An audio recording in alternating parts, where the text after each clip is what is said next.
பாரம்பரிய திருவள்ளுவர் குல வம்சம் பிரசன்ன ஜோதிடர் சுப மாரிமுத்து திருப்பூர்லிருந்து இந்த பதிவு உங்களுக்காக. அப்போ முன்னோர்கள் ஆராய்ச்சி பண்ணினதுனால மேசம்னா 30 பாக, ரிஷபம்னா 60 பாக, மிதுனம்னா 90 பாக, இப்படி டிகிரின்னு சொல்கிறது அந்த காலத்தில் பாகை கலை வெகலைன்னு சொன்னாங்க. அப்போ இதை 360 பாகை கலை வெகலை எல்லாத்தையும் சேர்த்து இந்த 360 நாளுங்கிறத 360 டிகிரியாக வச்சு ஒரு வருட காலங்கிறத ஆதி காலத்தில் முன்னோர்கள் அதை பிரிச்சிருக்காங்க. அந்த 360 வருஷத்துக்குள்ள அந்த சூரியன் 360 டிகிரி நகரும் போது ஒரு நாளைக்கு ஒரு சூரியன் டிகிரி நகர்ந்தா இந்த உலகம் எந்த மாதிரி இருக்குதுங்கிறத முன்னோர்கள் அந்த காலத்தில் ஆராய்ச்சி பண்ணியிருக்காங்க. இதை ஆராய்ச்சி பண்ணி அப்போ ஒரு சூரியனும் ஒரு அந்த 60 நாளிகையை 30 நாளிகையை பிரித்து 10 நாளிகையை பிரித்து கடைசியில் ஒரு நாளிகையை பிரித்து கடைசியில் வினாடியை பிரித்து தனித்தனியாக ஒரு வினாடிக்கு குழந்தை பிறந்தால் ஒருத்தருக்கு ஜாதகத்தை கணிச்சு பார்த்து இந்த சாஸ்திர சம்பிரதாயங்களை எல்லாம் ஆராய்ச்சி பண்ணி பார்த்துருக்காங்க. அதுக்கப்புறம்தான் அந்த மூலாதாரம் அவர் கிடைச்சதுக்கப்புறம் கிரகம் இயங்கும் போது மனிதனும் அதன்படி இயங்குகிறான் அப்படிங்கிறத இந்த உலகத்துக்கு புகுத்துனாங்க. அப்போ சாதகத்தை ஒரு நட்சத்திரத்தை எழுதி வச்சாங்க. இந்த நட்சத்திரத்தில் பிறந்தவர்கள் இன்னும் குணாதிசீலதான் இருக்காங்கங்கிறத உணர்வுபூர்வமாக கொண்டு வந்தாங்க. அதுக்கப்புறம் தான் தடவழி பார்த்தாங்க. அதுக்கப்புறம் தான் லக்கணம் நிச்சயம் பண்ணாங்க.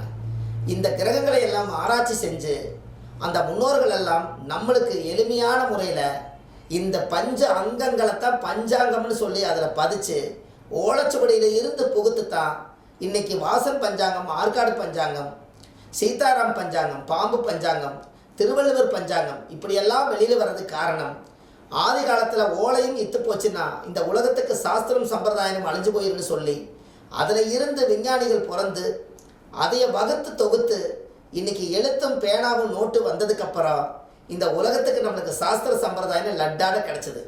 அப்போ இந்த பஞ்சாங்கத்தின் ஜாதகத்தை எடுத்து இன்றைக்கி டேட்டா பருத்து போட்டால் இன்றைக்கி கிரகம் நட்சத்திரம் லக்கணம் எல்லாம் போட்டு இந்த இடத்துல இந்த கிரகம் வந்தாலும் இப்படி தான் இருப்பீங்க சொல்கிறீங்களே, அந்த அளவுக்கு பேசு மட்டம் போட்டவங்க ஆதி காலத்துல முன்னோர்கள் தானே.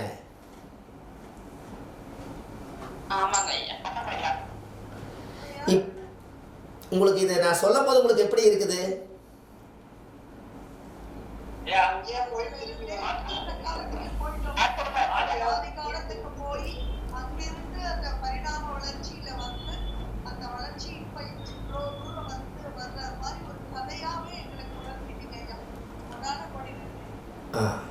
ஏன்னா நாளைக்கு நீங்கள் ஜோதிடம் பாடம் நடத்தும் போது இதே வார்த்தையை நீங்கள் உங்களால் சொல்ல முடியும். அப்போ சித்தர்களை அப்படியே ஆதி காலத்துலேருந்து அப்படியே படிப்படியாக சொல்லும் போது அப்படியே நீங்கள் இப்படித்தான் வாழ்ந்தாங்களாங்கிற அந்த கனவுக்குள்ளேயே போய் இந்த மாதிரி வந்துட்டீங்க. அது ஏன் அந்த தெளிவான வார்த்தையை உங்களுக்கு சொல்கிறேன்னா, நீங்கள் மூலமே இப்படித்தானே எடுத்துருக்குறாங்க. அந்த மூலத்தை நம்ம எடுத்து அதில் பரிகாரங்கள் அந்த காலத்தில் ஆதி காலத்தில் பரிகாரத்தை எப்படி எடுத்தாங்கன்னா, இதற்கு பரிகாரத்துக்கு ஆதி காலத்தில் கோயில் கிடையாது. நல்லா தெரிஞ்சுக்கணும். நீங்கள் ஆதி காலத்தில் கோயில் கிடையாது. இந்த கோயிலே இல்லாத காலத்தில் இவங்க எப்படி பரிகாரத்தை கையில் எடுத்தாங்க அப்படிங்கிறது உங்களுக்கு தெரியணும். அப்போது இவங்க முதன்னு அறிவு தெரிஞ்ச காலத்தில் கோயில் கிடையாது. ஆத்தோரத்துலேயும் குளத்தோரத்துலேயும் கிணத்தோரத்துலேயும் போய் எல்லாரும் ஒரு ஆன்மீகமாக ஒரு இடத்துல சேரணும்னா நம்மளுக்குன்னு ஒரு குலம் இருக்குது. இதுக்கெல்லாம் ஒரு தெய்வத்தை நம்ம உருவாக்கி நம்ம குளத்துக்காரெல்லாம் அங்கே வந்து நம்ம தேங்காவளை முடைச்சி சாமி கும்பிட்டு நம்ம ஒரு விழா மாதிரி நடத்துறதுக்கு நம்ம குளத்துக்கெல்லாம் ஒரு தெய்வத்தை வச்சிட்டோம்னா எங்கேயோ காணாத சீமைக்கு போனாலும் கூட ஒரு நாள் ஒரு பௌர்ணமி நாள் பார்த்து ஒரு திருவிழா இன்றைக்கி இருக்குதுன்னு அறிவிச்சிட்டா இந்த நம்ம குளத்துக்காரர்கள்லாம் போய் பாடுபட்டு சாப்பிட்டு அந்த திருவிழாங்கும் போது அந்த பௌர்ணமி நாளைக்கு வருதுன்னா இன்றைக்கே போய் நம்ம அந்த குளத்தை காக்கக்கூடிய தெய்வத்துக்கிட்ட போய் நாம் எல்லோரும் போய் அங்கே தங்கி நம்ம சாதி சன உறவுகள் எல்லாம் வரும். அந்த இடத்துல போய் நம்ம எல்லோரும் சேர்ந்து எல்லோரும் ஒன்றா கும்பிட்டு வரலான்னு சொல்லி அந்த குளத்தை காக்கக்கூடிய தெய்வத்தை கொண்டு போய் ஒரு மூலாஸ்தனமாக வச்சுட்டு போயிட்டாங்க. ஒரு கல்லை வச்சுட்டு போயிட்டாங்க. அந்த கல் சத்தியத்துக்கு கட்டுப்பட்டது. எங்கேயோ எங்கேயோ ஆடி பாடி வந்து கரெக்டாக பௌர்ணமி அன்னைக்கு அந்த சாதி சனம் பூரா ஒன்றா சேருவாங்க. அதனால் குளத்தை காக்கிறதுக்காக வச்ச தெய்வம் தான் காலப்போக்கில் குல தெய்வமாக வந்துச்சு. எப்படி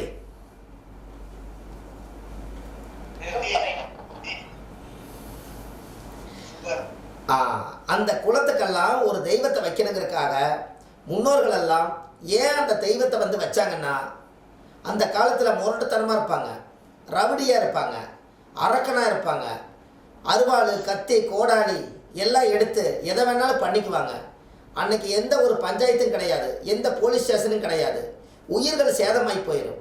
அப்போ இந்த அரக்கனை எல்லாம் பயப்படுத்துறதுக்காக, இந்த முரட்டுத்தனமான இருக்கிறவங்களை எல்லாம் கட்டுப்படுத்துறதுக்காக, நீ இந்த தெய்வத்து மேல் ஆணைய இனிமேல் நீ வந்து சண்டை போட மாட்டேன்னு சொல்லு அப்படிங்கிறதுக்கு மனுஷன் சொன்னால் கேட்க மாட்டாங்க.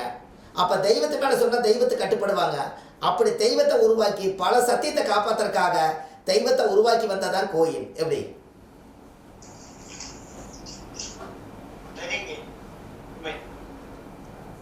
நீங்கள் நம்ம நினச்சிக்கிறோம் கோயில் வந்து எல்லாருமே அவங்கவுங்க பாட்டுக்கு ஒரு இருக்க மாட்டாமல் கட்டிட்டாங்கன்னு. முதல் குலதெய்வத்தை கட்டி அதில் வந்து உருவாக்கித்தான் குலதெய்வத்துக்கு அப்புறம்தான் பல கோயில்களை உருவாக்கியிருக்காங்க. அப்போது அவங்க என்ன பண்ணிக்கிறாங்க, குலதெய்வத்தை போய் கும்பிட்டு போட்டு தான் கோயிலை உருவாக்கியிருக்காங்க அரசர்களெல்லாம். அப்போது அரசர்களெல்லாம் போய் அங்கே உருவாக்குறதுக்கு காரணமே அந்த குலதெய்வத்தை போய் கும்பிட்டு போட்டு தான் போய் ஆரம்பிச்சிருக்காங்க. அதனால தான் இந்த குலதெய்வத்தை கும்பிட்றது ஒன்று, அஞ்சாம் பாவம் பாட்டனை கும்பிட்றது ஒன்று. இப்போ உங்களுக்கு புரியுதா? அஞ்சாம் பாவம் என்பது ஒரு காலத்தில் முன்னோர்கள் அதை வச்சாங்க. அஞ்சாம் பாவம் தான் பூர்வீகம்னு வச்சாங்க. அப்போ பூர்வீகம்னு ஏன் வச்சாங்கன்னா, அந்த பூர்வீகத்தில் மூதாதிகள் எல்லாம் அந்த காலத்தில் தெய்வங்களை எல்லாம் சிறப்பான முறையில் பிரதிஷ்டை பண்ணி அந்த குலத்தை காக்கக்கூடிய தெய்வத்தை கிட்ட போய், நான் இந்த மாதிரி இன்னொரு இடத்துக்கு போகிறேன், ஒரு ஆலய வழிபாட்டுக்கு போகிறேன், என்னுடைய பாவங்கள் எல்லாம் தீர்க்க போகிறேன், பெரிய அசுர வளர்ச்சிக்கு போகிறேன், எல்லாத்துக்கும் நீ கூட வந்து நில்லுதாயின்னு சொல்லி நம்மளுடைய தாய் தான் குலதெய்வம். அந்த தாய்க்கு பேர் தான் குலதெய்வம். அதனால தான் குலதெய்வத்தை வணங்காமல் கோவிந்தா கோவிந்தா என்று பல தெய்வத்தை வணங்கினாலும் பலனொன்றும் இல்லைன்னு சொன்னதுக்கு காரணமே இதுதான் குலதெய்வம். இப்போ உங்களுக்கு இப்போ அஞ்சாம் பாவம், இப்போ நீங்கள் இங்கே தூக்குங்க, காலச்சக்கரத்துக்கு அஞ்சாம் இடத்தை எடுங்க. அஞ்சாம் பாவம் என்ன வீடாக வருது?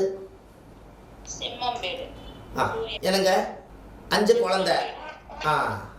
அப்போ மேசம் சிம்மம் தனுசு. அப்போ அஞ்சாம் இடம் தான் பூர்வீகம். அந்த பூர்வீகத்துக்கு அஞ்சாம் பாவம் எந்த வீடு வருங்க? தனுசு.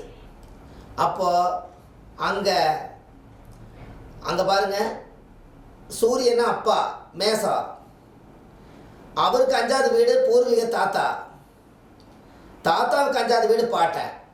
அப்போ 3 தலைமுறை வருதா? இந்த 3 தலைமுறை மேசமும் சிம்மமும் தனுசும். இந்த சூரியன் மேசம்ங்கிற செவ்வாய் வீடு, அடுத்தது சிம்மம் என்பது சூரியனோட வீடு, தனுசு என்பது குருவோட வீடு. அப்போ யார் ஜாதகத்தில் எல்லாம் குருவும் சூரியனும் செவ்வாயும் சேர்ந்துருக்குதோ அவங்க பூர்வீக சொத்தை காப்பாற்றி வைக்கிறதும், பூர்வீகத்தை பற்றி பேசுகிறதும், எங்கள் பாட்டனெல்லாம் எப்படி பொழைச்சாரு தெரியுமான்னு சொல்கிறதும், ஒரு காலத்தில் எங்கள் பாட்டனெல்லாம் எப்படி இருந்தால் தெரியுமா, நான் நல்லா வாழ்ந்து முடிச்சுட்டு எங்கள் பாட்டன் பிறந்த ஊர் பூர்வீகத்தில் போய் நான் வீடு வாசல் கட்டி கடைசி காலத்தில் போய் நான் அங்கே உட்கார போகிறேன் இப்படின்னு சொல்கிறவங்க எல்லாருமே செவ்வாய் சூரியன் குரு, குரு சூரியன் செவ்வாய், செவ்வாய் குரு சூரியன், இந்த 3 கிரகங்களும் ஒரு ராசிலேயோ பார்வையிலேயோ சேர்க்கையிலேயோ இருந்தால் இவங்க பூர்வ ஜென்ம பூர்வீகத்துக்கும் பாட்டனுக்கும் தொடர்பு இருக்குதுங்கிறத இப்படித்தான் அந்த காலத்தில் கிரக சேர்க்கையை சேர்த்திருக்காங்க. எப்படி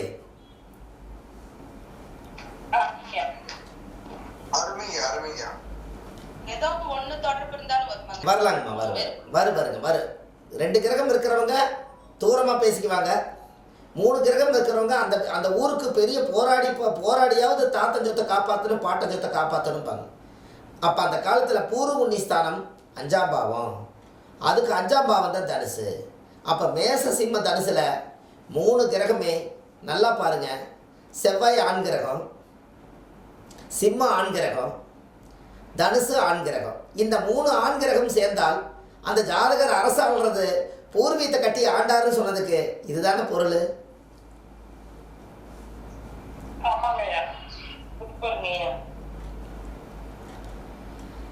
அப்போ நீங்கள் இப்படி கிரக சேர்க்கையை காலச்சக்கரத்துக்கு கிரக சேர்க்கை நீங்கள் எடுத்துட்டீங்கன்னா எந்த வக்கரத்தையும் நீங்கள் பார்க்க வேண்டாம். இந்த இடத்துல ஆட்டோமேட்டிக்காக இந்த இடத்துல கிரகச்சேர்க்கை சேர்ந்துருது. அப்போது இந்த ஜாதகத்தில் குரு சூரியன் செவ்வாய் இந்த சேர்க்கை இருந்துட்டாலே அந்த ஜாதகருக்கு ஆயுள் முழுவதும் பாட்டனுடைய போட்டா வச்சு கும்பிட்றதும், தாத்தாவுக்கு திதி கொடுக்கறதும், முன்னோர்கள் வாழ்ந்த பொருள்கள் எல்லாம் நம்ம வீட்டில் ஞாபகார்த்தமாக வச்சுட்டு இருந்தாலே இந்த குரு சூரியன் செவ்வாய் சேர்க்கை இருக்கிறவங்களுக்கு ஃபர்ஸ்ட் கிளாஸாக வாழ்க்கை நல்ல வேலை செய்யும். ஆமாங்க ஐயா, தாத்தா சொத்து அப்பா சொத்து தானங்க ஐயா சொல்றோம், ஆண்களை தான் சொல்றோம். அப்போ அந்த ஆண் ஏன் ஆண் வாரிசை நீங்கள் உருவாக்குனீங்க? அப்போ அந்த காலத்தில் குரு என்பது யானை, குரு என்பது யானை, சிம்மம் என்பது சூரியன் என்பது ராஜா. அதே போல குரு என்பது யானை, சிம்மம் என்பது ராஜா, செவ்வாய் என்பது படை தளபதி. அப்போ யானை மேலே சூரியன் உட்காந்து தளபதி கூட போறாரு. அப்போ குரு என்பது ஆன்மீகம். ஒரு ராஜா நடந்து போகும்போது, சப்பாரம் எடுத்துகிட்டு போகும்போது ராஜா அதுக்குள்ளே இருந்தாருன்னா முன்னாடி போகும்போது எந்த விதமான தீய சக்தியும் தாக்கிடக்கூடாதுங்கிறதுக்காக ஒரு பிராமணர் ஐயர், குரு என்பது ஒரு மகான், ராஜாவுக்கு கேடு வரக்கூடாதுன்னு சொல்லி முன்னாடி பாடிக்கிட்டே போவார். சென்ட்ரலில் ராஜா வருவார், பின்னாடி யார் வருவார்னா செவ்வாய் என்பது படை தளபதி வருவார். அப்போ முன்னாடி குரு, பின்னாடி செவ்வாய், சென்ட்ரலில் சூரியன், இப்படியே இருக்கிற மாதிரி சப்பாரஞ்சோடி போய்த்தான் நாட்டு அரசனை காப்பாற்றிருக்காங்க. எவ்வளோ ஒரு ரகசியம் வருகிறது.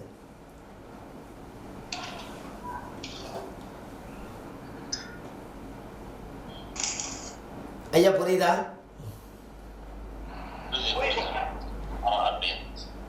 நாட்டு அரசனை காப்பாற்றிருக்காங்க. அப்போது அந்த காலத்துல எல்லாம் முன்னோர்கள் இப்படித்தான் வாழ்ந்திருக்காங்க. அப்போது மெயின் அந்த காலத்தில் ராணியோட படம், ராஜாவோட படமெல்லாம் ஆதி காலத்தில் பெரிய பெரிய மகான்கள் எல்லாம் ராஜாவோட படத்தையும் ராணியோட படத்தையும் ஜமீன்தாருக்கு இப்போ மாட்டி வச்சுருப்பாங்க.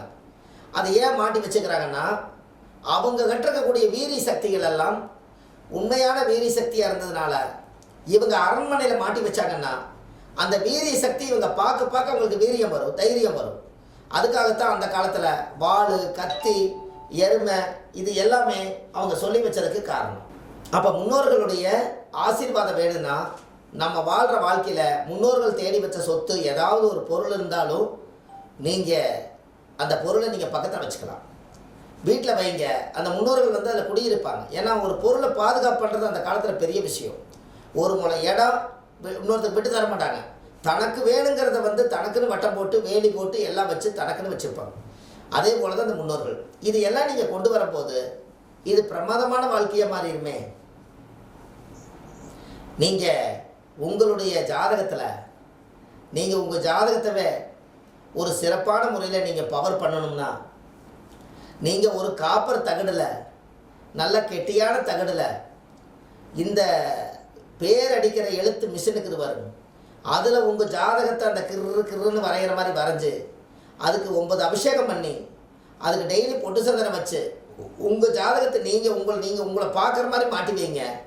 உங்களுக்கு உங்களை ஜாதகம் பார்க்குற மாதிரி வைங்க. எதுக்காக வைங்க? அந்த அச்சரத்தை அந்த கிரகம் பூரா உங்களை பார்க்க உங்கள் உடம்புல எல்லா சக்தியும் இயங்க ஆரம்பிச்சு.